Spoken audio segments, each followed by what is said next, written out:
नमस्कार, स्वागत है आप सभी का आपके अपने यूट्यूब चैनल टीचिंग अड्डा 2.0 पर। आज एक और नए सेशन के साथ क्वेश्चनों का सिलसिला हम शुरू करते हैं। पहला क्वेश्चन आपके स्क्रीन पे है। कुसमायोजित व्यक्ति कहलाते हैं जो होते हैं कैसे?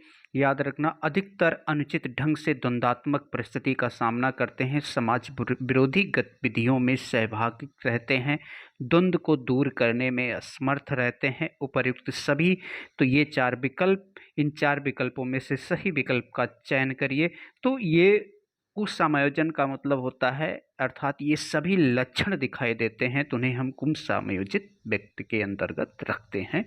ऐसे बालक जिनमें अपने आप को एडजस्ट करने की क्या होती है, क्षमता नहीं होती है, द्वंद्व का सामना करते हैं, सामाजिक विरोधी गतिविधियों में संलिप्त रहते हैं और द्वंद्व को दूर करने में असमर्थ रहते हैं, ऐसे बालकों को कहा जाता है क्या? कुसमायोजित बालक। तो ये क्वेश्चन था। चलते हैं अगले क्वेश्चन की तरफ। दूसरा क्वेश्चन आपके स्क्रीन पे आ चुका है। छात्रों को मानसिक रूप से स्वस्थ एवं स्वच्छ बने रहने के लिए विद्यालय प्रशासन को कौन से तरीके अपनाने चाहिए? घर पर अनुकूल वातावरण देना, छात्रों बच्चों में मित्रता पर निगरानी रखना, नियमित स्वास्थ्य परीक्षण, शिक्षण की उपयुक्त विधियां। तो क्या करेंगे? तो विकल्प आपका क्या होता है? शुरू होता है क्या? नियमित स्वास्थ्य परीक्षण। ठीक, क्या कराएंगे? नियमित स्वास्थ्य परीक्षण कराएंगे। किसके लिए? क्योंकि यहाँ पे बात की जा रही क्या? विद्यालय प्रशासन का। तो घर का अनुकूल वातावरण विद्यालय प्रशासन से संबंधित नहीं होती है, मित्रों पे निगरानी नहीं रखना है, बल्कि बच्चा कैसी एक्टिविटीज कर रहा है उसका ट्रीटमेंट करना, उसका चेकअप करना, नियमित रूप से जो है एक परीक्षण होना चाहिए, ताकि बच्चे में क्या किया जाता है? सुधार लाया जा सकता है। ठीक, चलिए अगले क्वेश्चन की तरफ। निम्न में कौन सृजनात्मकता से संबंधित नहीं है? अर्थात ऐसा कौन सा कार्य जो क्रिएटिविटी से संबंधित नहीं है? क्रिएटिविटी, सृजनात्मकता, मौलिकता होनी चाहिए, प्रवाह होनी चाहिए, मितव्ययिता होनी चाहिए, उपयोगिता होनी चाहिए। चार विकल्प आपके सामने।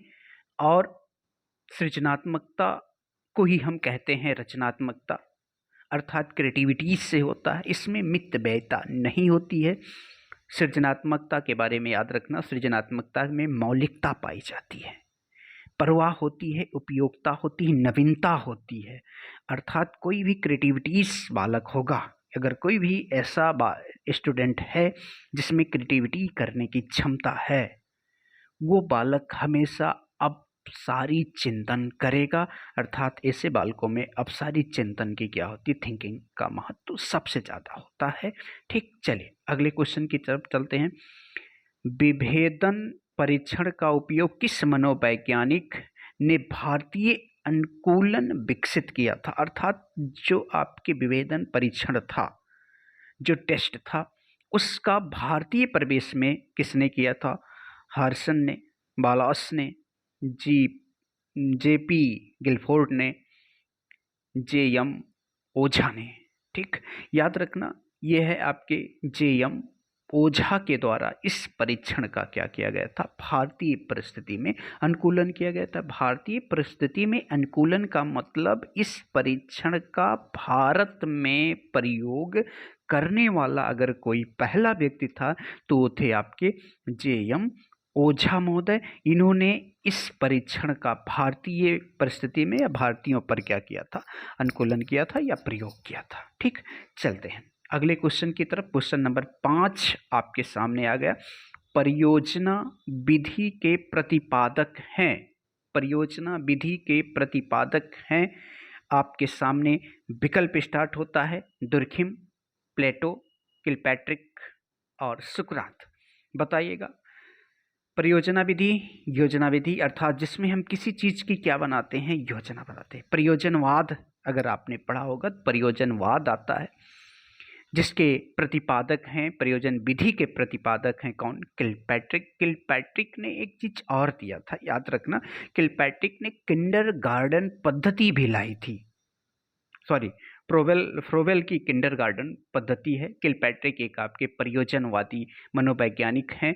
प्लेटो एक दार्शनिक हैं। दुर्खिम एक दार्शनिक हैं और सुकरात भी एक दार्शनिक हैं।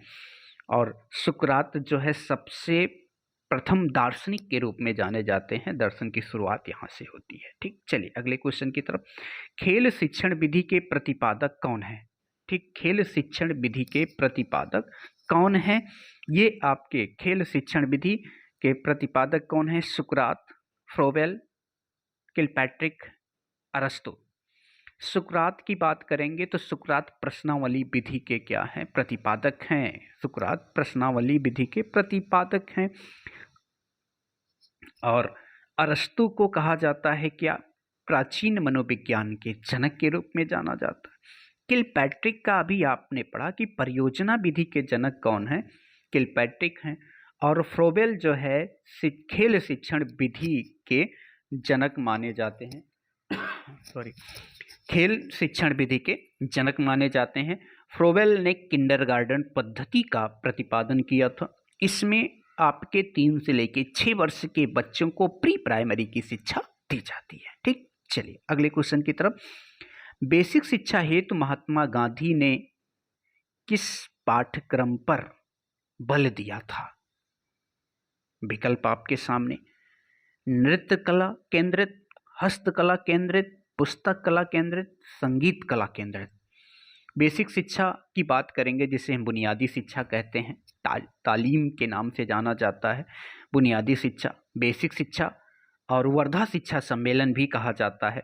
ये 1937 में हुआ था, जिसमें हस्तकला को सबसे ज़्यादा महत्व दिया गया था। अर्थात बच्चे को कुछ क्रिएटिविटी उसके हाथ में सिखाना चाहिए ताकि वो अपने शिक्षण कार्य के दौरान ही, सीखने के दौरान ही उससे जो प्रोडक्ट तैयार हो रहा मार्केट में बेचकर उसे आत्मनिर्भर बनाने की बात आपके गांधी जी ने की थी। वर्धा शिक्षा सम्मेलन जो 1937 में हुआ था, इस चीज पर बल दिया था। ठीक, चलते हैं अगले क्वेश्चन की तरफ। डांट के कारण प्रतिभाशीलता होती है, किसके कारण होती है? आपको विकल्प का चयन करना है। तो देखिए विकल्प आपके सामने। मनोसामाजिक कार्यों के कारण, अनुवांशिक कारणों के कारण।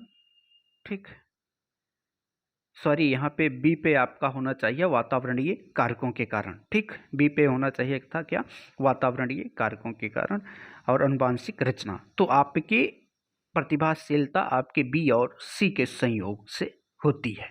ठीक, बी और सी के, क्योंकि प्रतिभाशीलता, कोई व्यक्ति बुद्धिमान है तो प्रत्येक बुद्धिमान व्यक्ति प्रतिभाशाली नहीं हो सकता, क्योंकि प्रतिभाशाली होने के लिए व्यक्ति का बुद्धिमान होना ही इम्पोर्टेंट नहीं होता, आपका इन्वायरमेंट भी इम्पोर्टेंट होता है कि इन्वायरमेंट आप कैसे दे रहे हैं। ठीक, चलिए अगली बात करते हैं कि गतिक कौशलों के अधिगम नियोग्यता कहलाती है। सबसे चर्चित प्रश्न, सबसे इंपॉर्टेंट प्रश्न, 4 विकल्प आपके सामने आ रहे हैं। Dysphagia, dyspraxia, dyscalculia, dyslexia. ठीक, ये 4 विकल्प हैं आपके सामने और इन चारों विकल्पों में से आपको सही विकल्प का चयन करना है कि गतिक कौशल अर्थात गति संबंधी कौशल किसके कारण होता है, अगर पाई जाती है तो किस नाम से जाना जाता है? तो वो है आपका डिस्प्रैक्सिया। डिस्प्रैक्सिया जो गति संबंधी कौशल से संबंधित है। अगर हम बात करेंगे डिसकैल्कुलिया, ठीक, डिसकैल्कुलिया का मतलब होता है किससे?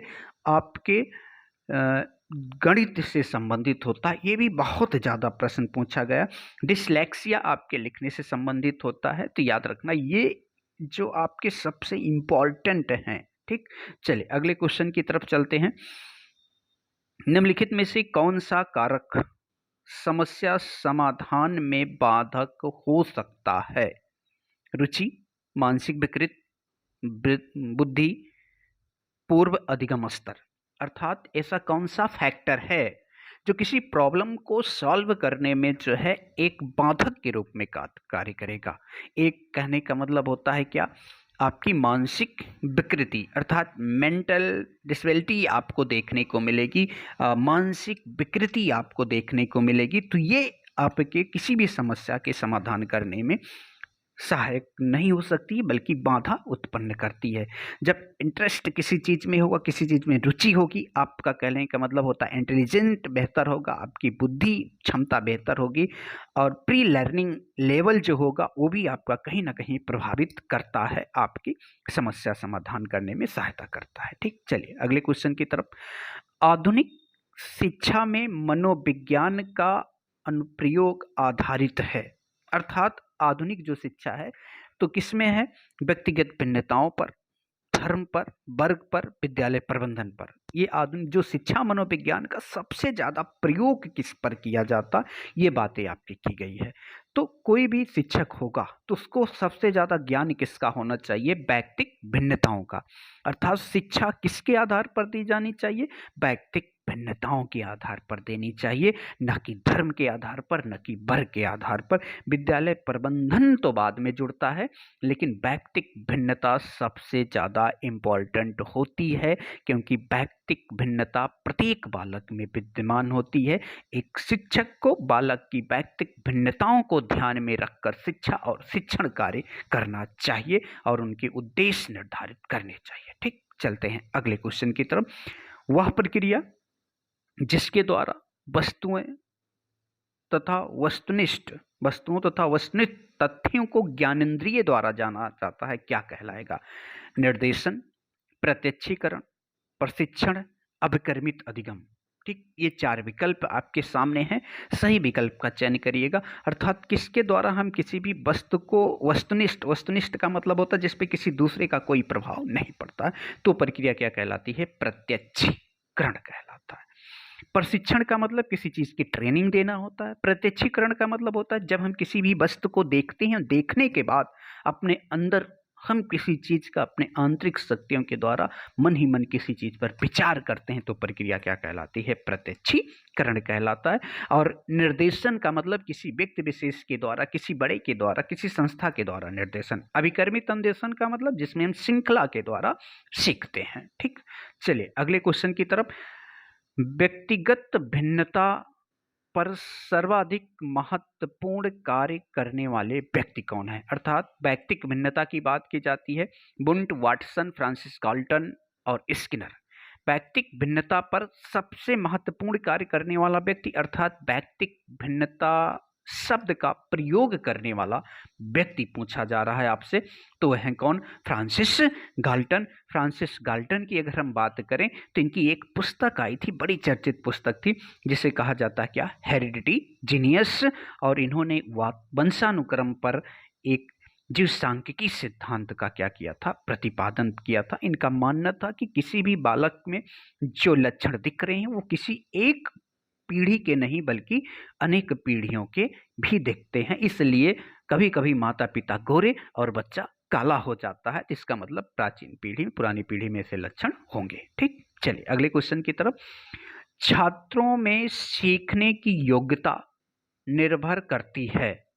छात्रों में सीखने की योग्यता निर्भर करती है सामाजिकता पर, संस्कृति पर, परिवार पर, व्यक्तिक भिन्नता पर। अर्थात कोई भी बालक कैसे सीखेगा? क्या उसका सोशलाइजेशन प्रभावित करेगा? क्या उसका कल्चर प्रभावित करेगा? क्या उसका फैमिली बैकग्राउंड प्रभावित करेगा? तो बिल्कुल नहीं। प्रत्येक व्यक्ति की व्यक्तिक भिन्नता, जो डिफरेंस पाए जाते हैं प्रत्येक बालक की, वो प्रभावित करता है किसमें? सीखने पर, योग्यता पर, कार्य करने की क्षमता पर।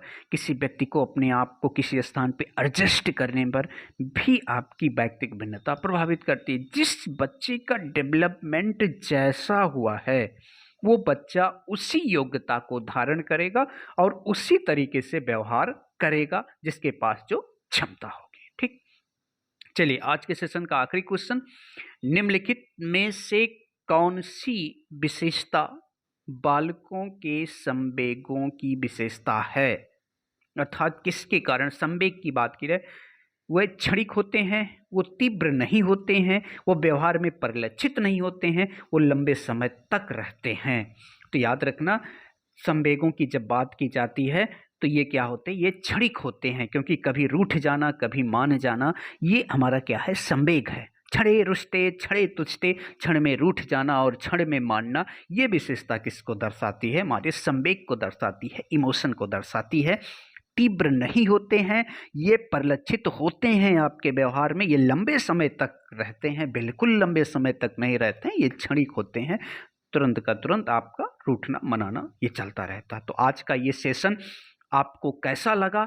अगर आपको अच्छा लगा तो आप अपने यूट्यूब चैनल टीचिंग अड्डा 2.0 को सब्सक्राइब कर लीजिएगा और अपने दोस्तों को भी बतलाइएगा कि वो भी सब्सक्राइब करें।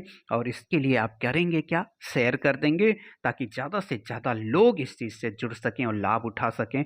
और कमेंट करके ज़रूर बताइएगा कि आपको ये क्लास कैसी लगी, और साथ में आप कमेंट करेंगे तो लाइक ज़रूर कर दीजिएगा।